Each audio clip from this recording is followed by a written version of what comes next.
Good afternoon to all of you. Deep study point में आप सब लोग का स्वागत है। मैं हूं आपके साथ डॉक्टर कृष्ण मोहन। आज हम लोग जो डिस्कस करेंगे भूकंप के संदर्भ में डिस्कस करेंगे भूकंप और सुनामी। ठीक है, भूकंप और सुनामी के बारे में देखेंगे और देखेंगे कहाँ से क्वेश्चन बन रहा है, उसके बारे में ज़्यादा डिटेल, उसी पर ज़्यादा फोकस रहेगा। ठीक है, तो सबसे पहले हम लोग समझ लेते हैं कि भूकंप होता क्या है। भूकंप पृथ्वी के ऊपरी सतह पर अर्थात क्रस्ट वाले भाग में किसी भी कारण से, प्राकृतिक हो या अप्राकृतिक कारण से, इसमें कंपन आए, धरातल में जब कंपन आए तो उसी कंपन को ही भूकंप की संज्ञा देते हैं। ठीक है, तो भूकंप से हमारा तात्पर्य जो धरातलीय सतह पर कंपन आता है उसके कारण से भूकंप कहा जाता है। ये प्राकृतिक भी हो सकता है, ज़्यादातर प्राकृतिक होता है और कुछ मानवीय द्वारा होता है। ठीक है, तो इसको हम लोग देखेंगे। अब हम कुछ शब्दावलियाँ हैं, इसको थोड़ा देख लेते हैं। इसे भूकंप, जहाँ पे सबसे भूकंप की पृथ्वी के अंदर जहाँ पे शुरुआत होता है उसको फोकस कहते हैं या भूकंप मूल कहते हैं।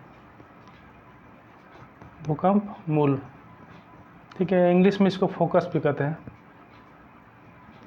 ठीक है, और जहाँ पे पहली बार धरातल के ऊपरी सतह पर, पृथ्वी के ऊपरी सतह पर यहाँ से निकल करके पहुँचती है तो वहाँ पे एपी सेंटर बोलते हैं इसको। ठीक है, एपी सेंटर या इसको अधिकेंद्र कहते हैं, अधिकेंद्र कहते हैं। ठीक है, इसको इंग्लिश में एपी सेंटर बोलते हैं। ठीक है, तो इसको कहते हैं एपी सेंटर। और यहाँ से आने के बाद से धीरे धीरे तरंगें चारों तरफ फैलती हैं। ठीक है, ऐसे करके फैलते हैं चारों तरफ। ठीक है, तो ये रहा एक सामान्य जानकारी। अब हम लोग देखते हैं कि जो भूकंप आता है तो किस लिए, कैसे आता है, इसका मुख्य कारण क्या होता है। तो जो भी भूकंप होता है वो तरंगों के माध्यम से आता है। तो जो भूकंपी तरंगे हैं इसको हम लोग लगभग मुख्य जो तरंगे हैं उसको 3 कैटेगरी में डिवाइड करते हैं या 3 मानते हैं। ठीक है, भूकंपी तरंगे,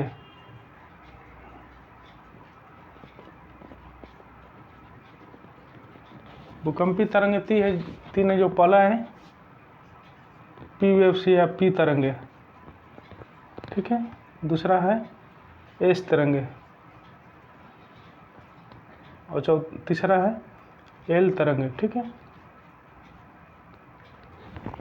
पी वेव, एस वेव और एल वेव। ठीक है, एक एक करके हम लोग देखते हैं। पी तरंगे जो होती है इसको प्राथमिक तरंगे भी कहा जाता है। ठीक है, प्राथमिक तरंग इसलिए कहा जाता है कि ये सबसे पहले धरातल पर यही पहुंचती है, इसे प्राथमिक तरंगे भी कहते हैं। ठीक है, क्योंकि सबसे पहले ये पहली बार पहुंचती है, धरातल के ऊपर पहुंचती है, तो इसलिए प्राथमिक तरंगे कहा जाता है। इसके बाद इसकी तीव्रता होती है, जो गति होती है सर्वाधिक तीव्र होती है। ठीक है, लगभग इसकी गति होती है 7 से लेकर 14 किलोमीटर प्रति सेकंड के हिसाब से। 1 सेकंड में 7 किलोमीटर या 7 से लेकर के 14 किलोमीटर तक ये चलती है। ठीक है, इसका जो होता है तरंग, ये ध्वनि के अनुसार चलती है।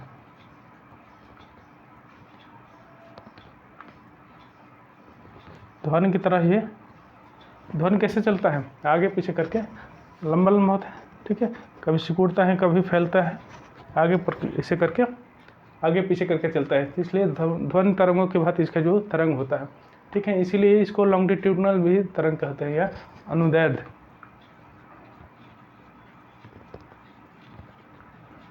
अनुदैर्ध्य या लॉन्गिट्यूडनल। ठीक है, लॉन्गिट्यूडनल तरंग भी इसको कहा जाता है। ठीक है ना, तो इसका जो तीनों तरंग है इसमें गति जो सर्वाधिक इसी में होती है। ये जो तरंगे होती हैं ये तीनों जो स्टेट है पदार्थ का, तीनों स्टेट है, ठोस, द्रव, गैस, तीनों में चलते हैं। ठीक है, द्रव और गैस, ये तीनों भाग में चल सकती है। चूँकि अब द्रव और गैस बहुत ही डेंस कम होता है या डेंसिटी कम होती है, इसलिए स्पीड इसका वहाँ पे बिल्कुल नगण्य ही होता है। ठीक है, एक चीज़ इसमें ध्यान रखने की बात है कि जितने भी ये तरंगे हैं, तरंगों अपने घनत्व के अनुसार इसमें ये समानुपाती होती है, अर्थात इसके वेग या चाल जो होती है इसके घनत्व के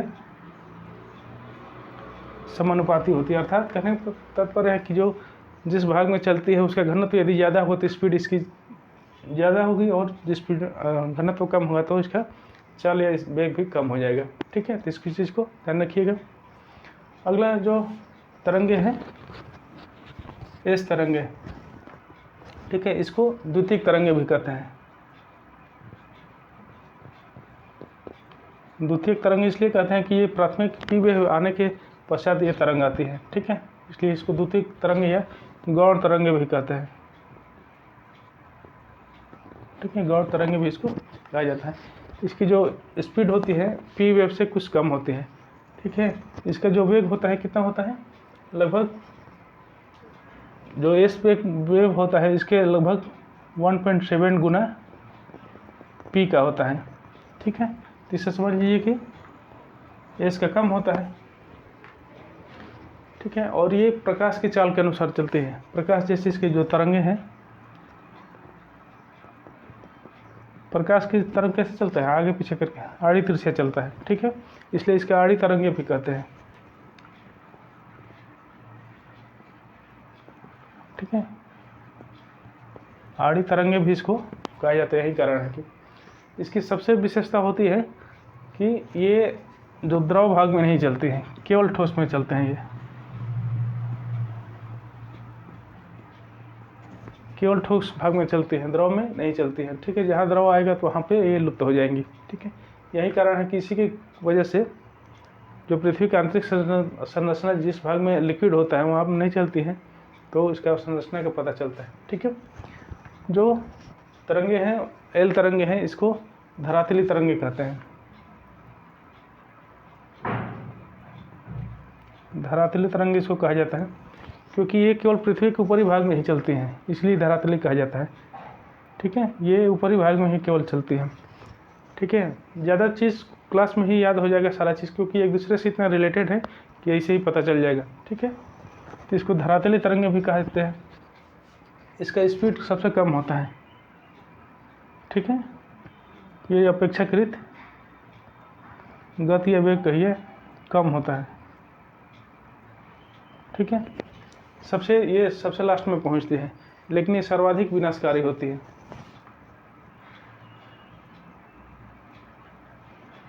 एक क्वेश्चन कई बार पूछा जा चुका है। ठीक है, इस चीज़ को ध्यान रखिएगा। सर्वाधिक विनाशकारी यदि पूछा जाए तो एल वेव होती है। ठीक है, ये रहा तरंगों के बारे में। अब हम लोग देखते हैं इसका जो वर्गीकरण करते हैं, कितने प्रकार की तरंगे हैं। ठीक है,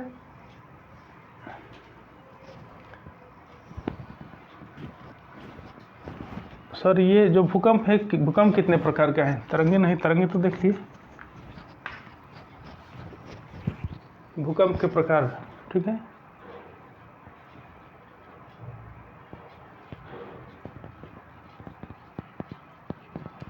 ये भूकंप को गहराई के आधार पर हम लोग 3 भागों में बांटे हैं। ठीक है, जो पहला है ये सामान्य भूकंप जिसे कहते हैं। सामान्य भूकंप होता है, वो होता है लगभग 70 किलोमीटर। ठीक है, 70 किलोमीटर तक से गहराई तक जो भी भूकंप आता है, ठीक है, उसको सामान्य भूकंप की संज्ञा देते हैं। और जो दूसरा होता है मध्यवर्ती भूकंप बोलते हैं। मध्यवर्ती भूकंप जो इसकी गहराई कितना होता है, इसकी गहराई लगभग 250 किलोमीटर तक होता है। ठीक है, इसकी गहराई लगभग 50 से 250 किलोमीटर होता है। ठीक है,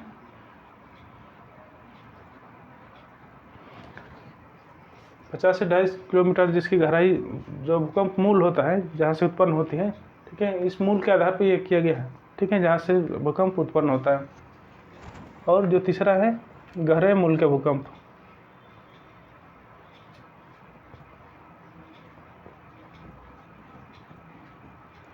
वो कितना होता है, लगभग 250 से लेकर के और 700 तक होता है। 250 से लेकर 700 किलोमीटर तक को जो गहराई से आती है वो भूकंप, गहरे मूल के भूकंप कहा जाता है। जो सामान्य मूल का भूकंप होता है वो प्लेटों के आपस में टकराने की वजह से, हालांकि सभी लगभग प्लेटों के टकराने की वजह से ही होता है, कई उसमें कारण हम लोग आगे देखेंगे। लेकिन जो प्लेट विनाशात्मक प्लेट या रचनात्मक प्लेट होता है, इसके वजह से वहाँ पे ज़्यादा भूकंप आते हैं। तो ये जो सामान्य मूल का भूकंप होता है वो जहाँ रचनात्मक प्लेट होता है या रचनात्मक किनारा, प्लेट नहीं रचनात्मक किनारा कहिए, वहाँ पे आते हैं जहाँ दो प्लेट टकराते हैं। ठीक है, तो यहाँ पर टकराते हैं, यहाँ पे से जो भूकंप उत्पन्न होते हैं वो क्या होते हैं, सामान्य मूल के भूकंप कहे जाते हैं। ठीक है, इसमें मध्यवर्ती भी आ जाएगा, लगभग 50 किलोमीटर तक भी हो सकता है। ठीक है, तो ये भूकंप आते हैं रचनात्मक प्लेट के सहारे, जबकि ये गहरे मूल के भूकंप आते हैं ये विनाशात्मक प्लेट के सहारे आते हैं।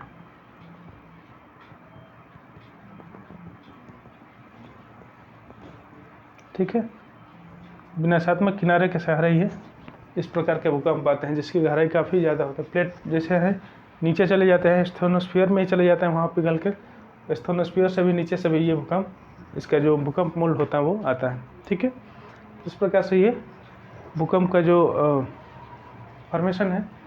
अब एक चीज़, इसके चलने के भी गति हम लोग देखते हैं कि जो भूकंप अभी हम लोग डिस्कस कर रहे थे, जो जैसे कि हम लोग जान रहे हैं कि ये भूकंप का जो गति होता है या इसका जो पथ होता है कैसे होता है, लगभग घनत्व के अनुसार बदलता रहता है। जैसे जैसे भूकंप के घनत्व बढ़ता जाता है, भूकंप इसका स्पीड भी बढ़ता जाता है, लेकिन इसमें थोड़ा सा विचलन भी आता जाता है। ठीक है, मानिए भूकंप यहाँ शुरुआत हुआ तो जैसे घनत्व बढ़ेगा तो स्पीड तो बढ़ेगा ही, लेकिन साथ साथ इसमें विचलन भी आते जाता है। ठीक है, इस प्रकार से विचलन आता है, तो ये पूरे सीधे न चल करके थोड़ा तिरछे ही चलते हैं। तो ये P और S दोनों आ जाता है यहाँ पे, गत से P वे भी है, यहाँ पे P वे भी है और S दोनों तरंगे यहाँ पर चलती हैं। लेकिन बीच में जैसे कि हम लोग जानते हैं कि ये बीच भाग में कौन सा एरिया है, पृथ्वी के भीतरी भाग में कोर एरिया है, जो कि आउटर कोर वाला भाग है। ये इनर कोर है, ये आउटर कोर है। आउटर कोर में जानते हैं जैसे कि ये लिक्विड स्टेट है, तो लिक्विड स्टेट में एस तरंगे नहीं चलती हैं, केवल पी तरंगे ही चलती हैं। ठीक है, यहाँ ये फिर ऐसे चलती हैं। ठीक है, यहाँ से थोड़ा सा जब घनत्व चेंज होता है तो थोड़ा सा ये इसमें मुड़ जाती हैं। ठीक है, तो ये तरंग कौन सी कही जाएगी, भूकंपी, ये पी से एस दोनों के लिए है। ठीक है,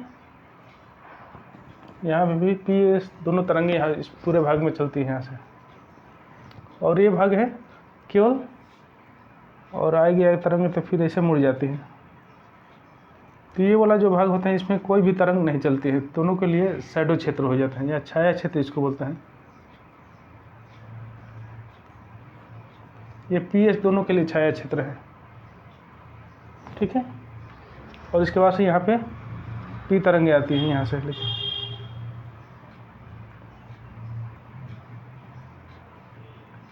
तो कभी कभी क्वेश्चन में पूछा जाता है कि छाया क्षेत्र होता है वो कितना कितना होता है, तो इसको हम लोग बता सकते हैं।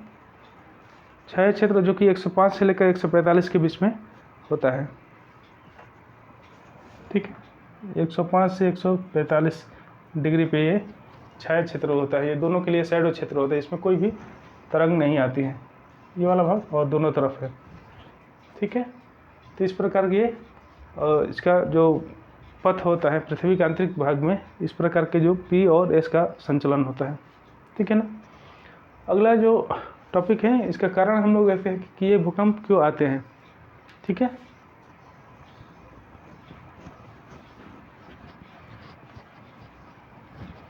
भूकंप का कारण समझते हैं कि भूकंप क्यों आते हैं।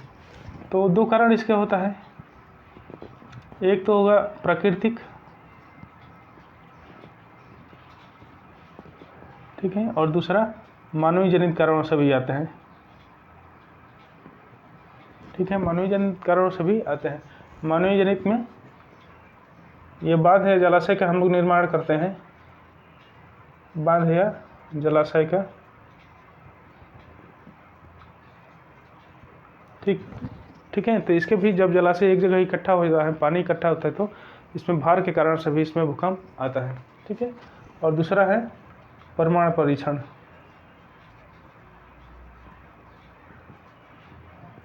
ठीक है, इसके कारण भी भूकंप आते हैं। तो ये रहा मानवीय कारण। ठीक है, अब हम लोग देखते हैं कि ज़्यादा इंपॉर्टेंट प्राकृतिक कारण है। मानवीय कारण में इतना ज़्यादा नहीं आता है, ज़्यादा जो भूकंप आता है प्राकृतिक कारणों से ही आता है। ठीक है, प्राकृतिक कारण में कौन कौन सा है?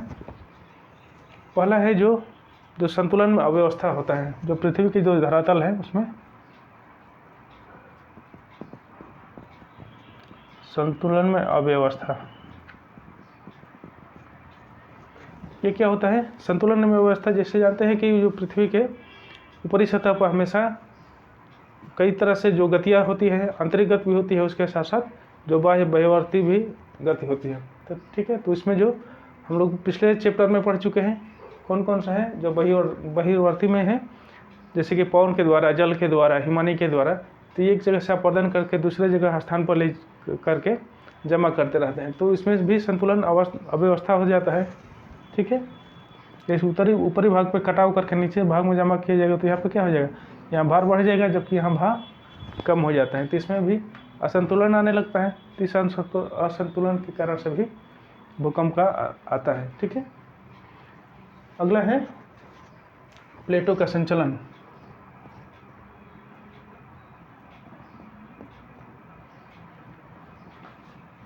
प्लेटों का संचलन। ठीक है, प्लेटों का संचलन क्या होता है? जैसे कि हम लोग जानते हैं कि प्लेट विवर्तनिक सिद्धांत में हम लोग डिस्कस कर चुके हैं, या जानते होंगे कि प्लेट कैसे होता है। जब दो प्लेट या तो महाद्वीपीय हो महासागरीय कोई भी आपस में जब टकराते रहते हैं हर जगह, तो जहाँ भी टकराएंगे तो वहाँ पे यहाँ पर भूकंप आएगा। जहाँ रचनात्मक किनारा है वो वहाँ भी, और ये तो विनाशात्मक किनारा है यहाँ पे। ये जब विनाशात्मक किनारा होते हैं तो यहाँ जब टूटता है मैग्मा तो पिघल कर फिर ऊपर जाता है, ये भी भूकंप यहाँ से भी आता है। ये गहरे मूल का भूकंप होता है। ठीक है, और जहाँ प्लेट आपस में टकराते हैं, ठीक है, अर्थात एक दूसरे से दूर हटते हैं।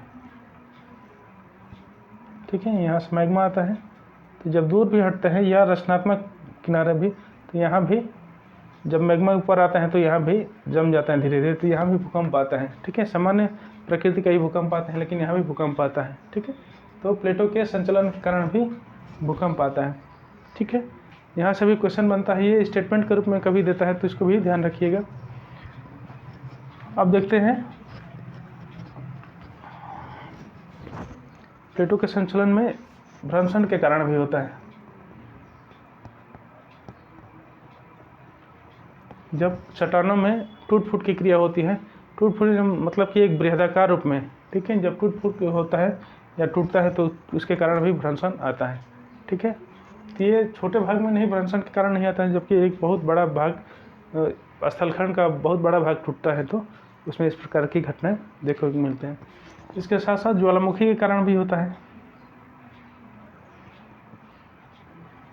जब भी ज्वालामुखी आता है तो जानते हैं कि नीचे से मैग्मा खूब इतना तेज़ी से निकलता है कि आसपास के जो चट्टान होते हैं तोड़ते हुए निकलता है। ठीक है, तोड़ते हुए निकलता है तो पूरे भाग जब टूटा है तो इसमें भी भूकंप आता है। भूकंप काफ़ी दूरी में क्षेत्र में देखा जाता है। ठीक है, तो अक्सर हम लोग देखे होंगे कि जितना भी अभी देखेंगे कि जो ज्वालामुखी का क्षेत्र है, जिस भाग में ज्वालामुखी का क्षेत्र है वह भी मूल रूप से भूकंप का भी क्षेत्र है। ठीक है, तो जहाँ पे ज्वालामुखी आता है उसका एक समानांतर संबंध होता है या समानुपाती संबंध होता है। ठीक है, तो ये उस भाग में भी आता है जहाँ पे ज्वालामुखी आता है। ठीक, अगला है जल राशियों के कारण से। ठीक है, जब ये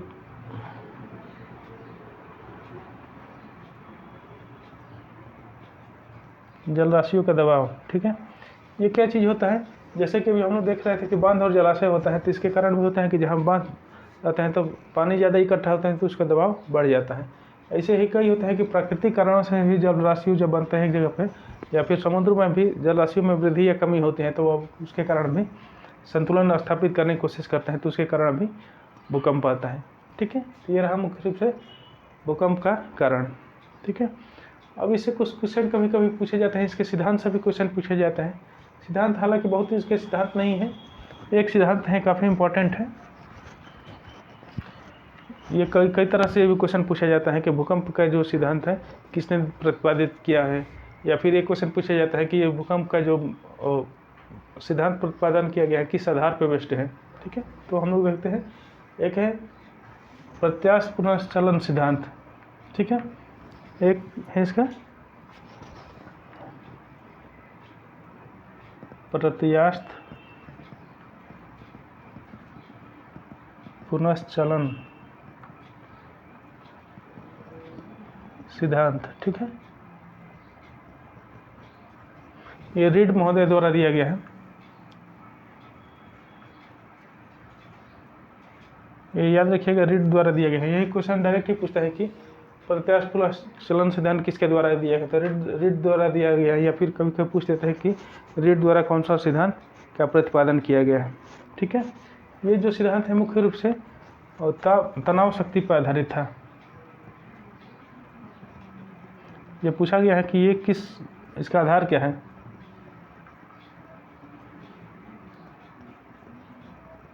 ठीक है। तो ये तनाव शक्ति जैसे होता है कि ये रबड़ जैसे, ये बता रहे हैं कि प्रत्यास्थ पुनश्चलन मैंने प्रत्यास्थ जब खिंचाई जाता है, कोई भी रबड़ है ये, ठीक है।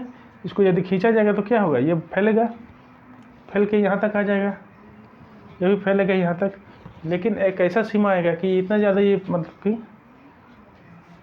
फैला हुआ होगा कि काफ़ी ज़्यादा फैलेगा, तो एक ऐसा समय आएगा कि बीच से टूट जाएगा, ठीक है। जब टूटेगा तो क्या होगा, फिर ये अपने जगह पे आ जाएगा, ठीक है। रबड़ ऐसे ही तो होता है, जब खींचते रहिए बहुत बढ़ेगा, उसके बाद से बीच से टूटेगा तो फिर जाके सिकुड़ जाएगा, दोनों अलग अलग, ठीक है।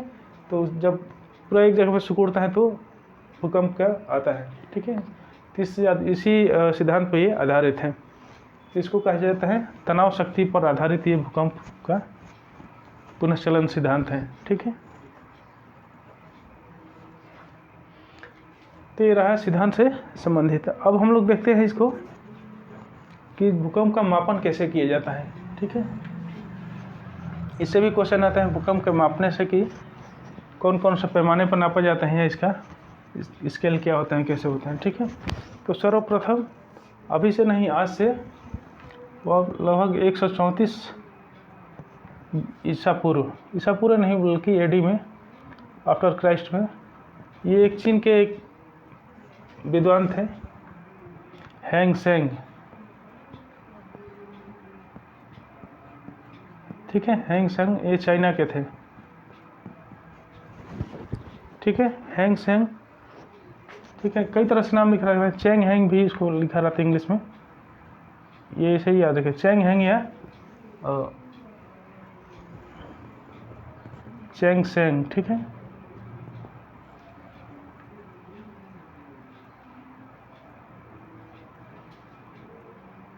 चेंग हैंग, ठीक है। इन लोग का नाम थोड़ा सा टेढ़ा मुड़ा भी होता है, इंग्लिश में दूसरे तरह का होता है, कई लोग किस ढंग से व्याख्या अपना अलग अलग करते हैं। तो ये लगभग 134 AC में,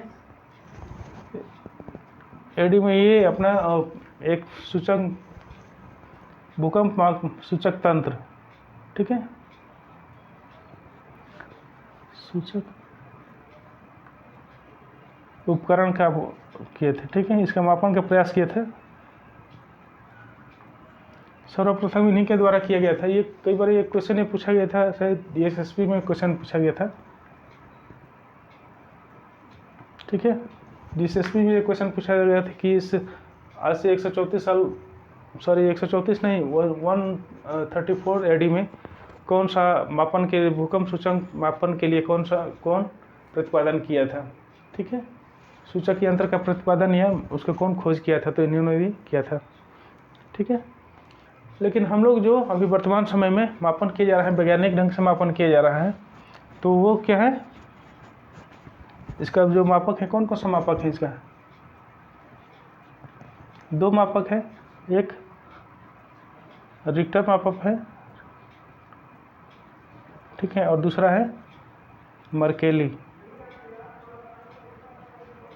ठीक है। दोनों को ध्यान रखिएगा।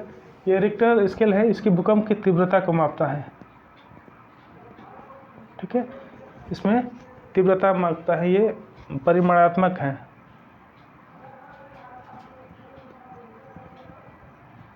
ठीक है। ये डिजिट में मापता है, जबकि ये क्या मापता है, ये गुणात्मक मापता है,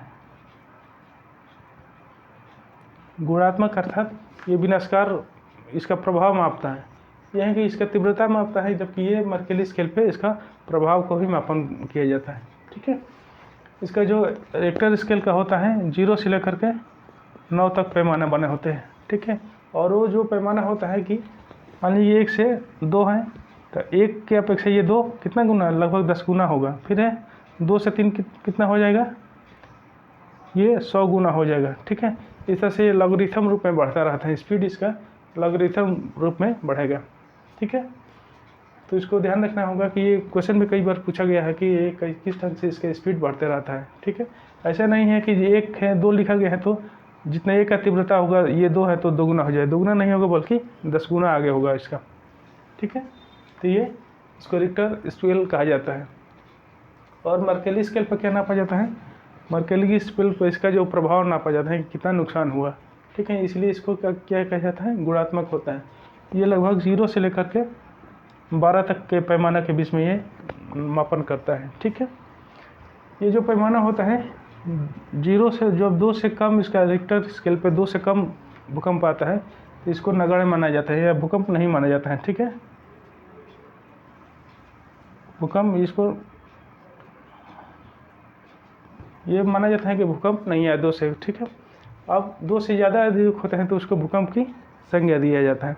ठीक है, तो इसको देख लेते हैं। ये जब 4 से 4.9 से लेकर के 5.1 तक होते हैं तो इसको क्या बोलते हैं सर, इसको शक्तिशाली कहा जाता है, शक्तिशाली भूकंप। ठीक है,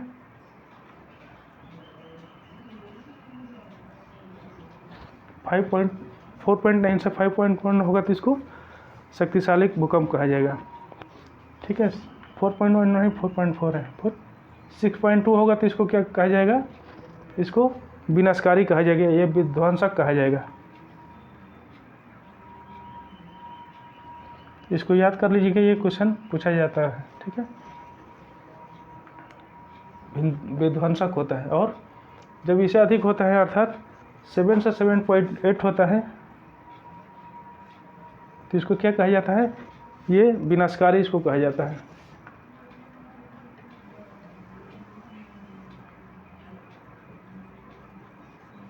ठीक है, ये मर्केली स्केल के बाद हो रही है।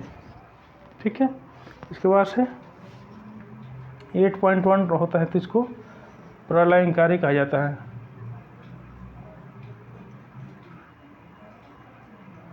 एक से अधिक होता है। ठीक है, इस प्रकार और आगे भी है।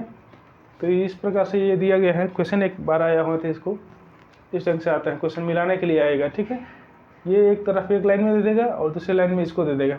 ठीक है, मिलाने के लिए कौन किससे मैच कराने के लिए आएगा क्वेश्चन, तो इसको भी ध्यान में रखिएगा। तो ये रहा पैमाना जो कि मर्केली स्केल और रिक्टर स्केल पे होता है। ठीक है, अब कुछ पॉइंट्स को देखते हैं कि कौन कौन सा क्वेश्चन आ सकता है इसके। ठीक है, कोई टॉपिक नहीं है बल्कि ये पॉइंट्स ही है।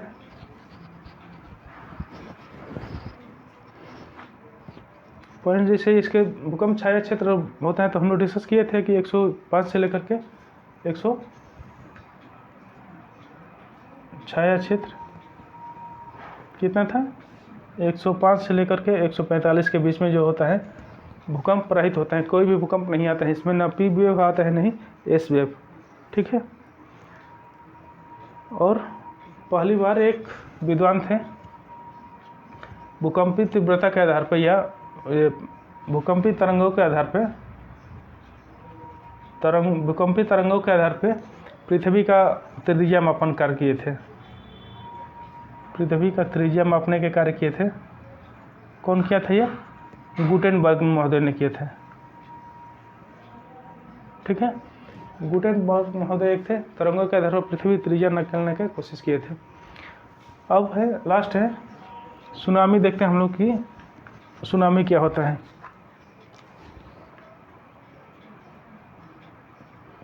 सुनामी शब्द दो शब्द से मिलकर के बना है।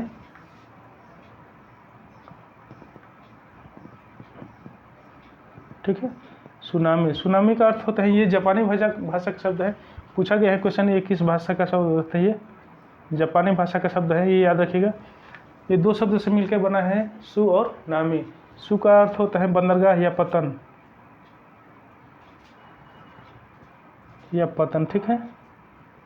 और नामी का अर्थ होता है तरंग या लहरें। ये इसका अर्थ पूरा अर्थ हो जाएगा। या सागरीय लहरें भी कहा जाता है इसको, सम्मिलित रूप से इसको सागरीय तरंगे भी कहा जा सकता है। भूकंप को कभी कभी कहा जाता है। इसका हम लोग कारण देखते हैं कि कारण किस लिए आता है। रिक्टर स्केल पर जब कितना होता है इसका तीव्रता, लगभग 7 से अधिक होगा तभी ये सुनामी आएगा, ठीक है। रिक्टर स्केल पर ये सागरीय भागों में आने वाला एक तरह से भूकंप ही है।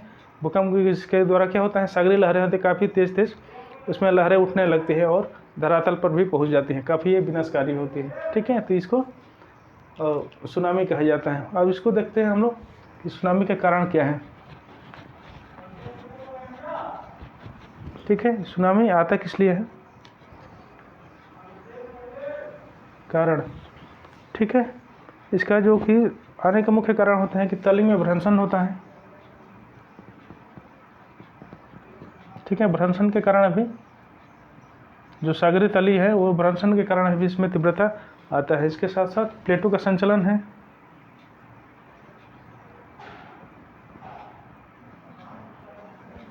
ठीक है। प्लेट जैसे कि टकराते हैं, हम लोग देखे ही है कि प्लेट जब चलते हैं तो एक तरह से रचनात्मक और दूसरा विनाशात्मक, तो दोनों जब टकराते हैं, या फिर जो रूपांतरित प्लेट भी होते हैं, या तो वहाँ पे भी ये इस टाइप का घटना देखने को मिलता है, ठीक है। तो ज़्यादातर ये विनाशात्मक के ही सहारे आता है। ज्वालामुखी जब आता है तभी आता है, ठीक है। ज्वालामुखी के समय भी इस प्रकार की सुनामी देखने को मिलता है। इसके साथ साथ जब सागरीय भूस्खलन होता है